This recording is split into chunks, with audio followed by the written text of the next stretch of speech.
is Sharni Knox. Sharni is the Tariff and International Trade Specialist at Mondiale Freight Services. Sharni has over 16 years of experience in providing advice to companies on customs and quarantine-related issues, which includes complex valuation, tariff disputes, import permits, free trade agreements, and duty management. Today, Sharni will talk about opportunity areas for duty relief in New Zealand. Ladies and gentlemen, please welcome Sharni Knox.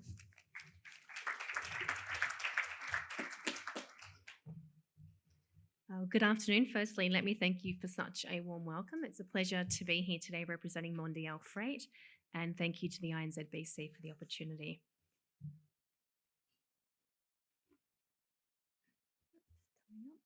My presentation. Oh, there we go. I'd like to begin my presentation by asking a question to the audience and something that we will come back to later. Sorry, it doesn't seem to be working here. This one. Okay, and that is, what would a duty saving mean to your business? So Mondiale is a business involved in the facilitation of freight. We move in excess of 227,000 TEUs every year and more than 19 million kilos of air freight cargo. We deal with a vast variety of products and clients across all market segments, but a common theme that we hear time and time again with relation to our clients' international supply chain activities is increasing competition and tight profit margins.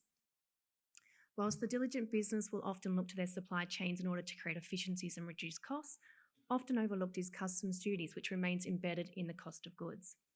So as such, the purpose of my presentation today is to go through some of the duty relief mechanisms that may be available to importers of goods into New Zealand, thereby increasing that competitive position, improving bottom line profitability, and allowing for the direct flow of benefits to the broader community. But first, just to provide some contextual background. So when we import goods, it's most common to appoint the services of a customs broker or a clearance agent who have those expertise in the local laws and legislation. Looking at the duty equation, the first step usually involves identifying the goods in their imported state for the purposes of assigning a tariff classification, which has a corresponding duty rate. In most cases, goods imported into New Zealand will be free of duty, given that most goods within the tariff of New Zealand are actually free in their own right. However, where there is an exposure, the most common rate applicable is 5%, which covers approximately 35% of tariff lines. Or in the case of textiles, passenger motor vehicle parts and components, and more sensitive goods, a 10% impost. So the calculation of duty, it's quite simple. It's just the customs value of the goods multiplied in New Zealand dollars, multiplied by the given duty rate equals that duty payable figure. So just some practical examples. So an import of shoes with a customs value of $100,000 at a duty rate of 10% equals $10,000 in exposure, or an import of a large piece of capital machinery with a customs value of $1 million at a duty rate of 5% equals $50,000 in exposure. So there are certainly some significant duty savings that could be had by looking at what opportunities for duty relief exist. And in that regard, there's really two main opportunity areas that I'd like to talk briefly about today, and that's free trade agreement utilisation and tariff concessions. So in terms of free trade, so New Zealand has completed 10 free trade agreements and is in the process of negotiating a further 5, which includes RCEP. I appreciate that previous presentations today have already provided a lot of valuable information on that agreement, so I won't go into too much detail, but really just to reinforce that from an operational perspective, that the benefits of free trade do not occur automatically. Your goods do need to meet the relevant rules of origin and any additional provisions, which may include a direct shipment clause. Certainly from an industry perspective, we would like to see RCEP finalised by the end of the year, but again, appreciate that once those negotiations are concluded, that there are a lot of domestic processes that need to be carried out before any benefit from the free trade can be obtained. So as such, it might become a question of what can I do now to get more immediate duty relief? And that answer could be tariff concessions. So a tariff concession removes the duty that would otherwise be payable under the tariff for certain goods. If you are importing a dutiable product, you can check to see whether an existing concession could be applied by looking at the consolidated list of approvals. Now, a disclaimer, it is quite an extensive document, so it might be best to have that conversation with your clearance agent. Where an existing concession is not in existence, and certainly given there is a cost benefit to your business, a new concession may be worth investigating. Certainly, given the low cost of almost $400, there may be some immediate duty savings to be had. It should be noted that tariff concessions will only be granted where suitable alternative goods are not available from New Zealand producers or manufacturers. Concessions are also unlikely to extend to goods contained in the negative list, which includes foodstuffs and beverages, cosmetics, toilet preparations, tobacco, wood, paints, and varnishes. So just looking now at the top 10 commodity imports by value from New Zealand ex-India year to date, we note that most commodity groups still have a duty exposure.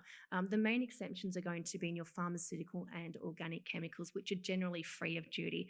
But again, really just to reinforce that where you are looking at an exposure, opportunities for duty relief should be looked at, and certainly a tariff concession, you may see some more immediate benefit. So just weighing up between free trade or tariff concessions. So with regards to free trade, so no consideration needs to be given to locally produced or manufactured goods. You will get that ongoing duty minimisation, and it covers more than one product.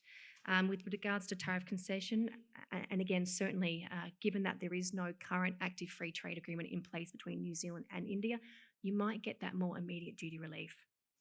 It also covers the goods irrespective of origin. And again, you will get that ongoing duty benefit so long as the goods continue to meet the wording of that concession.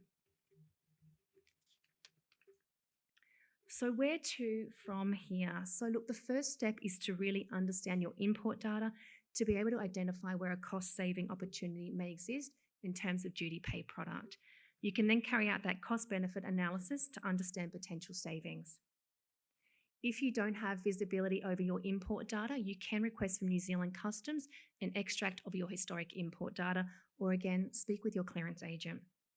Also, look to utilise the resources at your disposal. The Ministry of Foreign Affairs and Trade have released a fantastic tariff finder tool, which details the free trade and non-free trade duty rates, or again, speak to your broker. More specifically in regards to tariff concessions, look at the consolidated list of approvals to see whether an existing concession may apply to your goods. It may even be a case that a concession had been missed previously and you might be entitled to a retrospective refund claim. Where an existing concession cannot be applied, and again, given there is a cost saving to your business, conduct that preliminary research of local industry to gauge the likelihood of concession success. Regarding free trade, start gathering information now, and this may involve asking the questions of your suppliers or your manufacturers to understand the policy areas, which might include where are my inputs to manufacture sourced, how will we be shipping the goods, and how will any compliance requirements be satisfied. You may also like to look at building free trade agreements into your procurement strategy.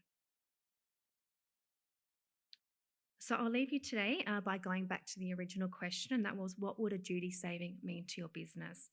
So we asked several of our clients who have been quite successful in utilising the duty relief mechanisms available to them, and some of the comments are showing now up on the screen.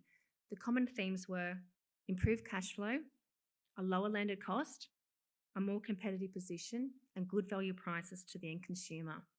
In summary, there are certainly some savings to be had, and these benefits and these savings can also extend to your business. Thank you for your time.